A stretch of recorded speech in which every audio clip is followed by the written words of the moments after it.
Hey, what's going on, guys? Today we're going to talk about Kanye West and some of the interesting developments with Kanye, particularly involving his deal with Apple Music. And it looks like he's at war with Apple, kind of at war with the world. So I'm going to talk a little bit about Kanye West, mostly from a financial standpoint, and talk about brand building, brand association, and how this might affect Kanye's deals going forward. So get comfortable, buckle up your seatbelt. We're going to get started on the Black Financial Channel right now.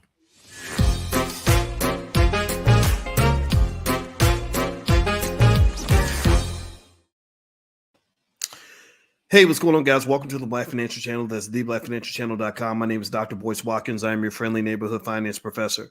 On the Black Financial Channel, we talk about Black wealth and Black economics every day, sometimes as much as 10 times a day, under one condition. The condition is that we are Black first. Black first means we put our community at the top of the priority list. Black first means that we are what you call B1. B1 means that we just believe that we are important. B1 means that we take care of our families before we go taking care of everybody else. B1 means that our kids are going to be educated better than your kids. B1 means that our children are going to be prepared when it comes to wealth. If you agree with that philosophy, if you are with it like that, then put a hashtag B1 in the chat, and also give me a yes in the chat if you can hear me. Let me know if you can hear me. Julian Haggard, I love you. Love you, man. I love you too, Julian. Thank you so much, brother, for those kind words.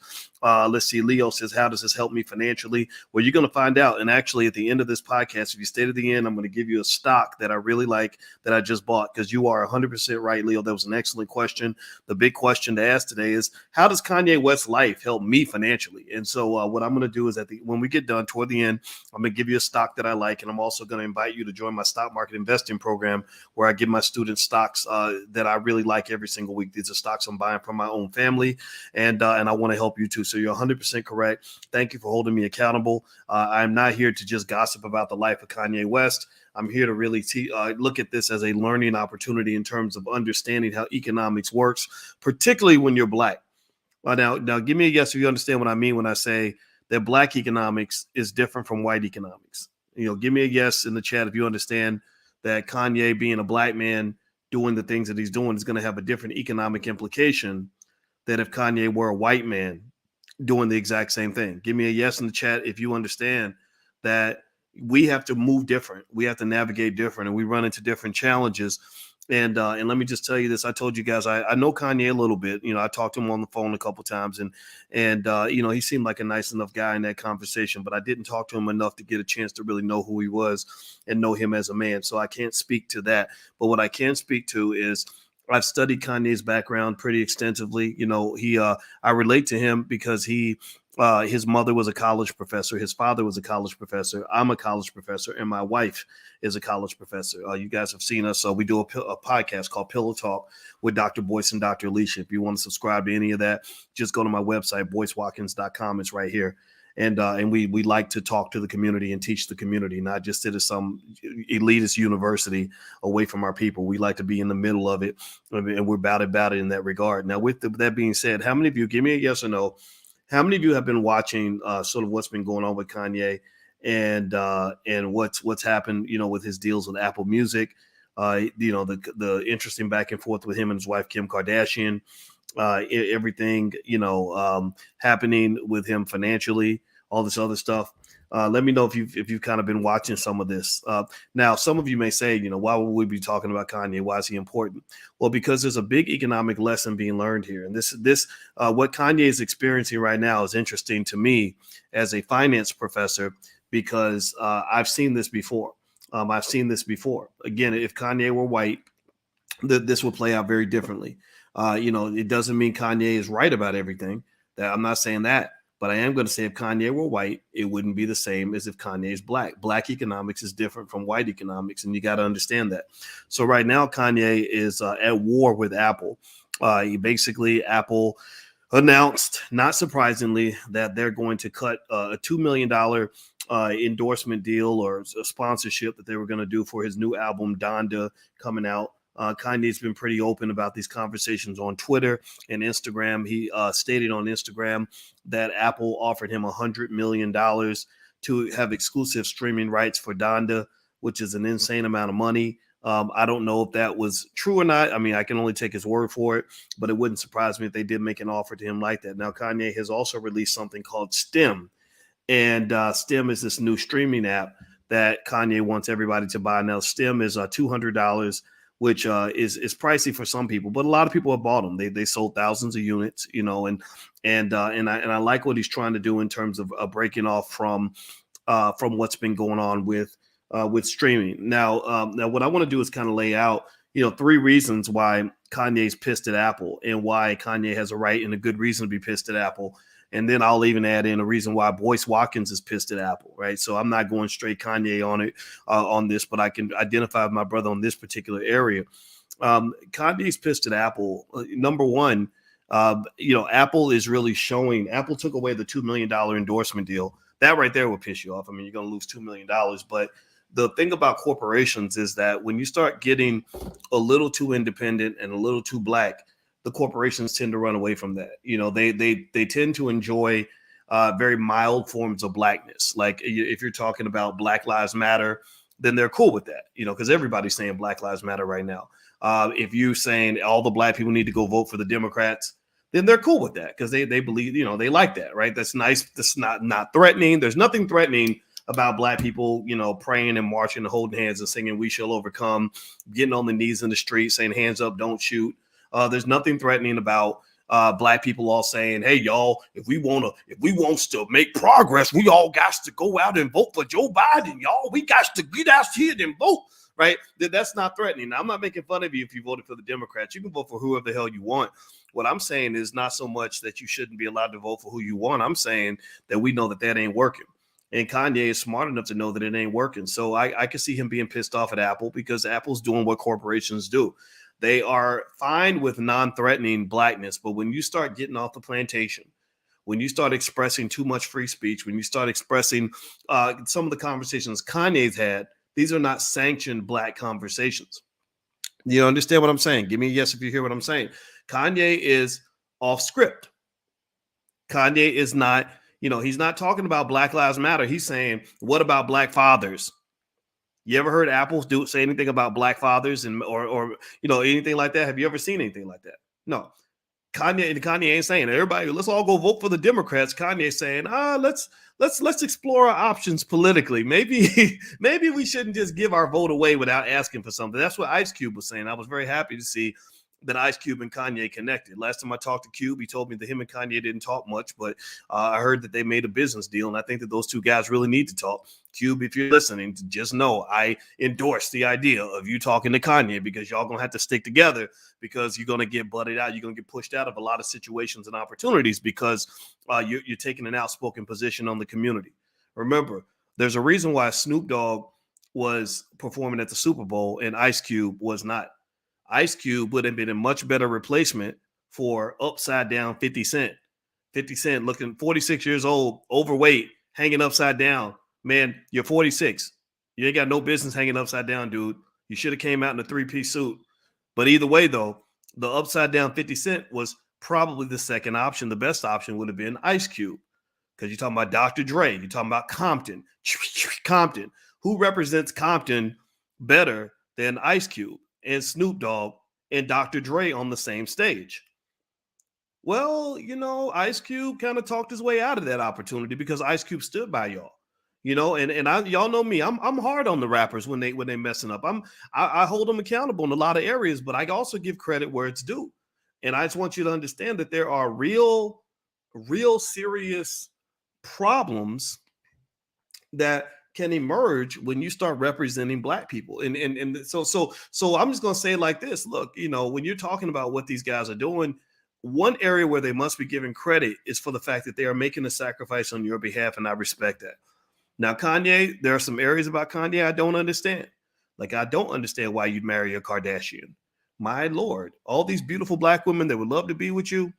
Why would you marry? Why would you go for the fake when you can have the original? The black woman's the original woman. The Kardashians are a photocopy. That's what they are. I'm not saying that they're unattractive. I'm saying that if they are attractive, they're only attractive because they look like us. Tell me if you understand what I'm saying.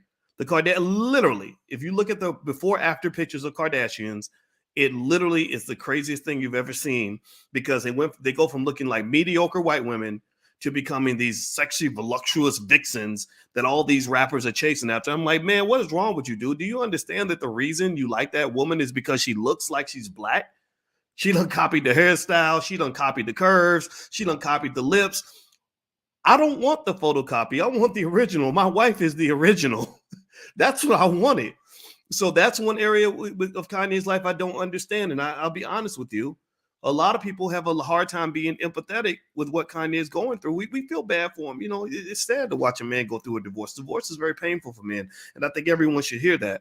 But my Lord, man, I mean, people are looking at you like, dude, why would you go marry a bunch of gold digging carbon copies who tend to only chase after black men if they are busting a rap or dribbling a basketball, and they drive these men insane?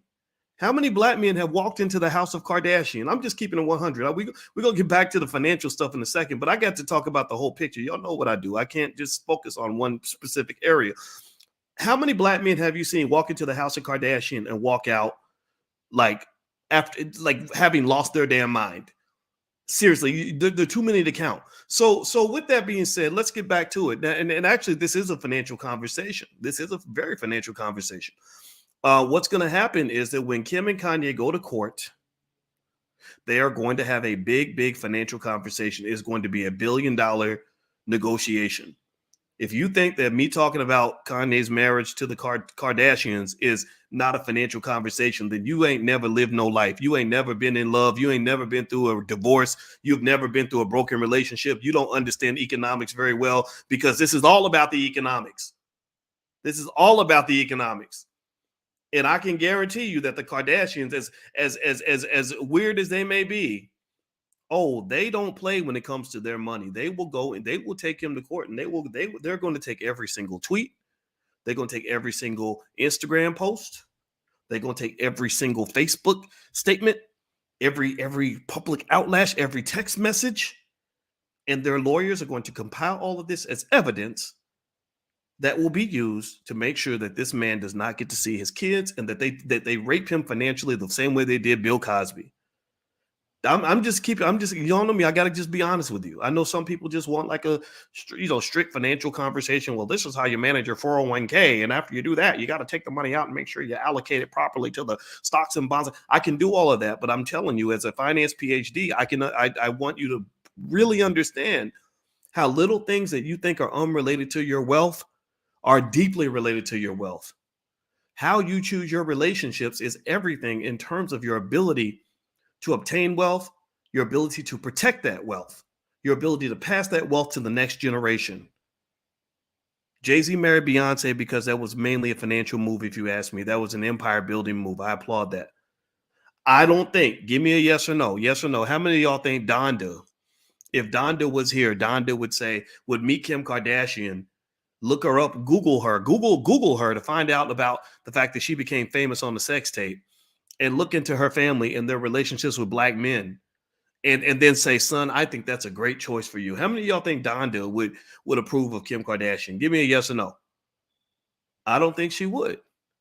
And it's for the same reasons that a lot of black women warn us when we let our penises do all the thinking. So anyway, let me keep going. I digress. Do me a favor, hit the thumbs up button, thumbs up, share, subscribe if you haven't done it yet. Also, don't forget, we have a Black Crypto Club. If you're into crypto, you want to learn about NFTs, you want to learn about the metaverse, everything else, just go to boycewatkins.com, look for the Black Crypto Club. Also, at the end of this conversation, I'm going to tell you guys about a stock that I really like. I'm actually going to buy shares of this stock so you can have something to walk away with that will allow you to build your financial future, okay? So anyway, so in terms of Kanye's issues with Apple, you start with the loss of the sponsorship deal. That wasn't surprising. That was, to be expected. The second reason I would say Kanye's upset with Apple is because there is he pointed out something that I completely agree with. Apple basically, along with Spotify and these other streaming services, they exploit the living hell out of these artists. They take all their money, they give them almost nothing back.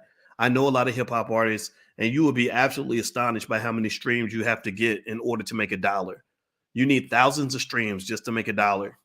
If you want to make a living, you need millions and millions and millions of streams. So basically, Kanye pointed out something with Apple that I completely agree with. that these platforms are not beneficial to artists. And I'm gonna throw in a little Boyce Watkins add on, this little tag along that says that you have to really sort of ask yourself why Spotify or Apple will ban Louis Farrakhan for hate speech, but they do not ban music that refers to you as the N word in every other verse. You got to explain to me why Spotify will make the argument that we have to get, anybody off the platform who doesn't agree with Dr. Fauci, but yet they'll let an artist stream 1 billion streams where he's literally rapping about murdering black people. Somebody answer that for me. Can somebody make it make sense? Somebody please make it make sense. So these platforms, that's not a sign of success for black people. You have to remember, I did a breakdown on my Instagram. My Instagram is The Real Boyce Watkins, and I explained to you how society tends to box the black man in, and I was explaining how black men only tend to get opportunities in America if they fit one of 3 categories: if they are a rapper, if they are an athlete, or if they are a comedian. A rapper, athlete, or comedian, particularly, and not every kind of rapper. I'm talking about a specific kind of rapper. If you rap about things that are toxic, then you win. If you're rapping about murdering black people, then you win. If you're murdering about disrespecting women, oh, you win. Not all women. It's got to be something that lets them know that it's black women. Not because white women, you can't upset the white women. If you rap about getting black kids hooked on drugs, then you win. If you rapped about the black man being high and drunk all the time, you win. If you rap about how lit it is to go to prison, then you win. But you come in here like Immortal Technique and you're rapping about revolution and standing up for yourself. Oh, well, we can't play that. That's hate speech. That's dangerous. That's toxic. That's scary. We can't put that on the network. My God. Or if you come in like D1 rapping about education or financial intelligence or or trying to be a good Christian. Oh, well, that's not appropriate. We don't want that on the radio. Nobody wants to hear that crap. Right?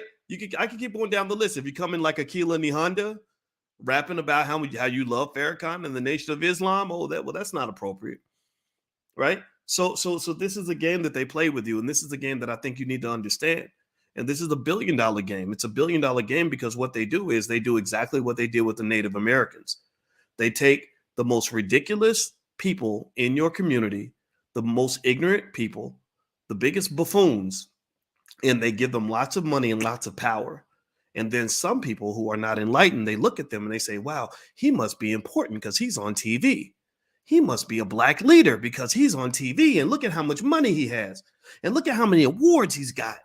And the kids look up and they say, oh, I want to be like him because he's doing really well. My mama's over here talking this black power stuff, but she can't hardly pay the rent. My daddy is claiming to be a strong black man, but he's working down at the post office. He ain't like Lil Whoppy Wop. He ain't like Lil Whoppy Wop. Lil Whoppy Wop bought 10 Birkin bags for his girl and he's popping mollies every other day. I want to be like Lil Whoppy Wop. That's what you get. That's how white supremacy works. It's very subtle. It's like a virus. It's a virus that they inject you with. You don't even know you're being injected in it. With that being said, another reason that Kanye seems to have an issue with Apple, I mentioned the other 2 a second ago. The third reason is that he understands, and I agree with him 100%, that you have to have some deplatforming going on. In this society, what happens economically speaking is that this country is controlled by those who own the platforms. And what you tend to see on a macro level, which is very fascinating, is that there are scenarios where even the people that appear to have platforms get deplatformed by people that have bigger platforms. It's really amazing. Like, so for example, Apple really did a rope-a-dope even on Facebook. I don't know if y'all see Mark Zuckerberg, how upset he is that Apple shut down the privacy settings and made it difficult for Facebook to sell ads with specific targeting on consumers. So Apple said, yeah, you got a platform, but we have a bigger platform. Your platform leans on things like attention. You need attention for your platform to work. Well, we don't need that. We have 1 billion iPhones out here And we can actually stop the flow of your money by changing the way we manage our platform. So even the giants are fighting. Google next year is about to implement similar privacy changes to Apple. So Facebook, a multi-billion-dollar company, I think they're worth about $400 or $500 billion now, even with the stock decline, is sweating because even their platform is not strong enough to fight against people with bigger platforms. So Kanye's making what I think is a really extraordinary power play. His power play is, I want to create my own platform. So he's come out with this thing called STEM. I'm not going to buy one. I'm going to tell you the truth. It's $200. I ain't paying $200 for a device that plays music. I'm just not. No disrespect. Love you, Kanye. But that's just not in my interest. However, he is creating this thing called STEM. He's releasing Donda exclusively on STEM. He sold thousands and thousands and thousands of units of this STEM device. And I think that's a good move in the right direction. But in general, though, when you're looking at how this economic game is played, you have to pay attention to who has the technology and who runs the platforms. So one of the most important power plays of the Black community in the next generation is that you have to make sure your kids are trained on the technology and how all that works. So they're able to play chess in the metaverse, and they're able to understand the infrastructure of all this stuff that is yet to come. So you've got that 15-year-old kid that wants to be an engineer, that's really good at math and science. Maybe you say to him, hey, why don't you take some classes on entrepreneurship so that when you graduate, you can kind of do what Elon Musk is doing. Elon Musk is not just an engineer. He's an engineer that knows how to run a business. A child that has those skill sets can create the platforms that end up controlling the future. So ultimately, when I look at Kanye, what I see a guy who is going to continue to fight, and I think it's great. I don't know how this is going to end for him. I worry about him. I see some of his posts, and I really wonder if he's ever thought about hurting himself. I wonder if there's a mental health issue. I wonder if there is a drug issue, or maybe it's none of the above. Maybe he's just that mad. I wish I could advise him on more strategic ways to handle all this. I'm 100% about it. I understand what it means to live without fear. I don't live with fear myself, but I really hope that he has some people he trusts around him that are giving him advice that he actually listens to. Because the thing about this freedom and liberation thing, where you say, I'm going to do me no matter what, you have to be really careful, because there's a thin line between being hyper liberated versus just being a dumbass because you're not taking good advice. So someone says, let's see, Tracy says, reach out to him. I do not have Kanye's phone number. He changes his number a lot. So the number he called me from is not the same number that he uses on a regular basis. So I cannot reach out to him. If anybody knows him, tell him he can reach out to me. He knows people that know me. And I'd love to give him advice and support on what he's doing. And it will be free of charge. I don't want anything from you. I don't want any money. I got money. I don't need any of that. I just want to see you succeed. If you're going to make this big power play, I want you to make it in the right way, and not in a way that's going to have you ending up like Whitney Houston or something, where they just find you in a bathtub and they claiming that you OD'd on something. Ain't no telling what they might do to that poor guy. Anyway, guys, do me a favor, hit the thumbs up button, thumbs up, share, subscribe if you haven't done it yet. Also, let me give you guys a stock that I like, that I really like for this week. The stock that I am going to buy is Roku. Roku took a major dip because their earnings numbers came in bad or below expectations. But most of the experts that I'm consulting with have told me that Roku is a great investment right now. Now, nothing is guaranteed in the stock market. Remember, when we talk about stocks in class, I remind you guys, there is no one stock that's going to change everything for you, in the world. But Roku is a good one that I'm going to add to my portfolio. Also, if you want to get text alerts, sometimes when I go live, you can text the word voice to 31996. That's on the screen. Text voice to 31996. Those of you that have questions, that would like to ask me questions or have me do special conversations about specific topics, feel free to join us in class. We meet for stock market investing class every Tuesday. You can join the class and do a free trial at boycewatkins.com. So feel free to go to boycewatkins.com if you'd like to join us in stock market investing class. So I want to make sure that this is 100% clear. I wish Kanye the very, very best. I don't in any way ridicule what he's going through or the choices that he's making. I just hope that whatever choice he's making them strategically and with at least enough humility to know that there are other people out there that might have good answers for how he's dealing with what he's dealing with. And I really hope he's getting that good advice. That's my 2 cents. That's what I believe. And I'm sticking to it. All right, guys, please have a good day. God bless you. Hit the thumbs up, subscribe button, and all that stuff on your way out. I'll see you soon. Take care now. Peace.